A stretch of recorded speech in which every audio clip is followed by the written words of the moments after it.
एक समय की बात है। एक घने जंगल में एक बाघ और एक लोमड़ी रहते थे। बाघ बहुत ही साहसी और ताकतवर था, जबकि लोमड़ी बहुत ही चतुर और समझदार थी। वे एक दूसरे को अच्छी तरह से नहीं जानते थे, लेकिन एक दिन वे एक ही जगह पर बहुत सारा खाना पाते हैं। उस खाने को अपना बनाने के लिए वे एक दूसरे के साथ चतुराई का खेल खेलने लगते हैं।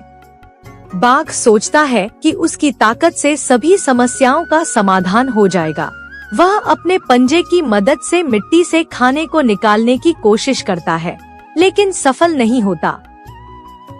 बाघ निराश होता है और सोचता है कि उसे लोमड़ी की मदद लेनी चाहिए। लोमड़ी एक योजना बनाती है।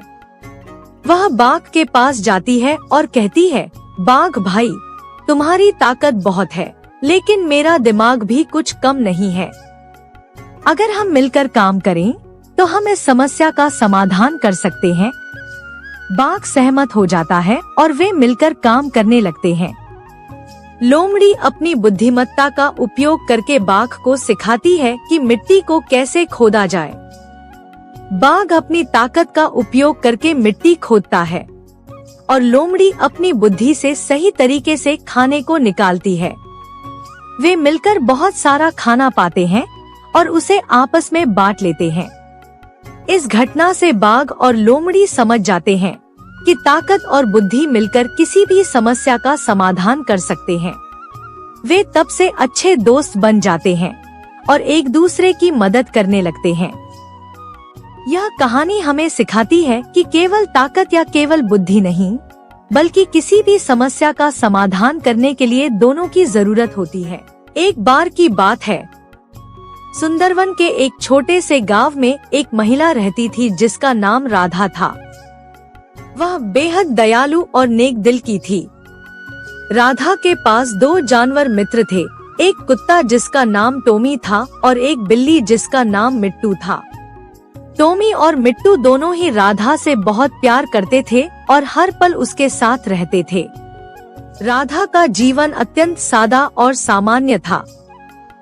वह सुबह सुबह उठकर अपने घर का काम करती और फिर खेतों में काम करने चली जाती। टोमी और मिट्टू भी उसके साथ खेतों में जाते थे और उसकी मदद करते थे। टोमी फसलों की रखवाली करता और मिट्टू चूहे और अन्य कीड़े मकोड़ों को भगाने में मदद करता।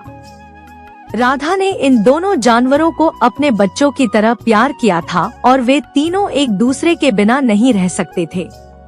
एक दिन राधा की जिंदगी में एक बड़ी मुसीबत आई। गांव के पास के जंगल में एक भयानक तूफान आया और वह तूफान गांव की ओर बढ़ने लगा। गांव के लोग डर गए और भागने की कोशिश करने लगे।